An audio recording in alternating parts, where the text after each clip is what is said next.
Hungarian capital, Budapest, is situated on the banks of the Danube in Central Europe. It's the political, economic, and cultural heart of the nation, and one of the most beautiful and livable cities on the continent.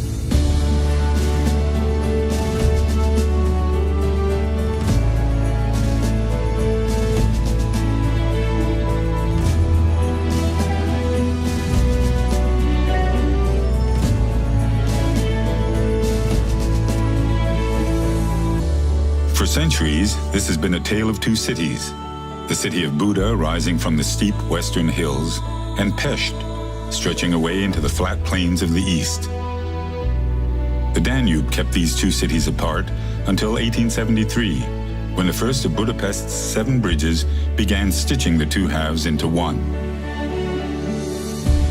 This tale of two cities has been one of destruction and renewal too. Just as the Danube's waters have coursed through Budapest, so too have the great tides of European history, often gracefully, but sometimes with ferocious force. Budapest is a big city, and navigating its patchwork of districts can be as challenging as understanding its complex history. For a sweeping overview, head to the Citadella on the Buda side of the Danube, and take in the views from the 19th century ramparts on Gellert Hill. Just upriver from the Citadella is Budapest's oldest area, the Castle District, which is filled with medieval, Baroque, and 19th century buildings. Ride the 150-year-old funicular up Castle Hill to Buda Castle.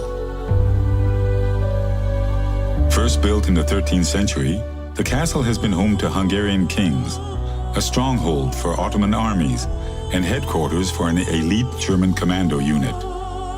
Over the last 700 years, the castle complex has been reduced to rubble by wars and rebuilt in peacetime many times over. At the northern end of Castle Hill rises the defiant spire of Matthias Church, which served as a mosque during the 150 years of Ottoman rule. Step from the church and onto the terraces of Fisherman's Bastion, whose 7 towers represent the 7 Magyar tribes who founded the Hungarian nation in the 9th century. In medieval times, fishwives peddled their wares here. Today, the fanciful terraces are yet another great place to catch views across the city. Once you've explored the heights of Castle Hill, stroll across another of Budapest's iconic landmarks to the Pest side of the city. Crossing the Danube wasn't always this easy. For centuries, travelers were at the mercy of the water's moods. In 1820, a young count vowed to create a bridge after winter ice floes prevented him from attending the funeral of his beloved father.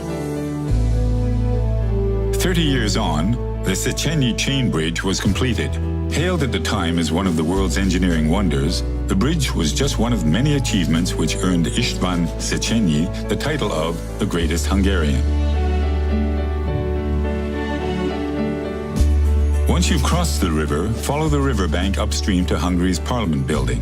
Lovingly constructed from 40 million bricks, 500,000 precious stones, and 88 pounds of gold, this architectural masterpiece holds the hopes and dreams of the nation. It's also the home of the Hungarian crown jewels, which have been hidden, lost, stolen, and returned many times over. Join a tour to see the crown of Hungary's first king, St. Stephen, which after being kept in America's Fort Knox for safekeeping throughout much of the Cold War, now takes pride of place beneath the Parliament's central dome. The Parliament building is home to around 100 statues, but none is more cherished than that of former Prime Minister Imre Nagy. In 1956, Nagy enraged the Soviets by announcing his country's withdrawal from the Warsaw Pact, sparking a gallant but doomed uprising which cost him and thousands of Hungarians their lives. Just a short walk downriver from the Parliament building is a sobering memorial to another of the city's darkest chapters. In 1944, thousands of Budapest citizens, many of them Jews, were executed here by the ruling fascist party. 60 pairs of iron shoes lined up along the riverbank pay tribute to those who were shot and swept into the night by the Danube's currents. Despite the horrors of World War II, today's Budapest has one of the largest Jewish populations in Europe. Lose yourself in the Jewish Quarter, an area undergoing renewal thanks to its colorful cafe and bar scene. Then pay your respects at the Dohányi Street Synagogue, the largest Jewish house of worship in Europe. Budapest is home to over 200 museums. The nation's most important, the Hungarian National Museum, lies just to the south of the Jewish Quarter. Here you can explore over 1,000 years of Hungarian history, from the days of the Magyars to the Stalinist era and beyond. But this is more than just a building dedicated to the past. This is a place where history was made. In 1848, the first calls for revolution rang out from these very steps, inspiring Hungarians to rise and throw off the shackles of their Austrian overlords. Like so many of this city's historic buildings, the story of St. Stephen's is filled with drama. The basilica took 54 years to complete. It would have been finished years earlier had a storm not caused the dome to collapse, forcing the builders to demolish the entire basilica and start from scratch. Thankfully, the new dome has held firm now for over a century, a reassuring thought as you take in the views from its top.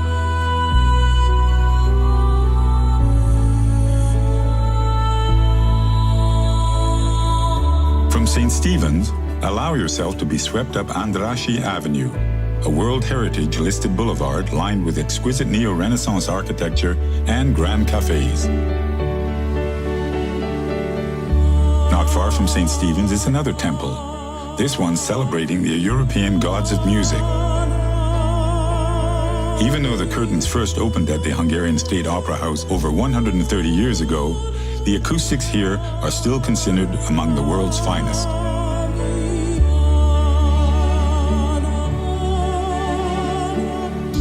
Andrássy Avenue continues to flow to the northeast through Franz Liszt Square, dedicated to the city's most revered musical son, before finally opening out onto Heroes Square.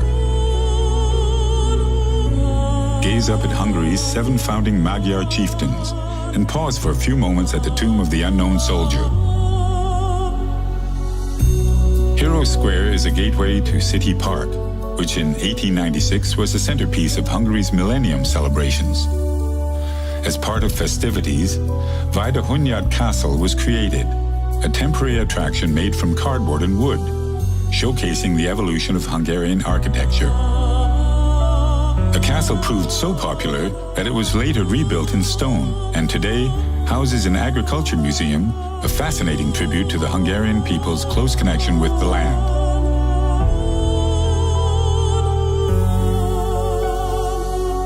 City Park is also the home of the Széchenyi Thermal Baths, a vast water palace of pools, saunas, steam cabins, and massage rooms.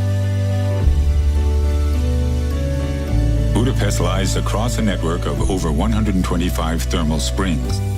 The Romans took advantage of these warm medicinal waters over 2,000 years ago, as did the Turks, who later built lavish bathhouses on the Buda side of the city at Gellért. By the 1930s, Budapest was known throughout the world as a city of spas. For many in Budapest, taking the waters is a weekly ritual. These are the places locals go to rejuvenate their bodies, spirits, and connections with loved ones and friends.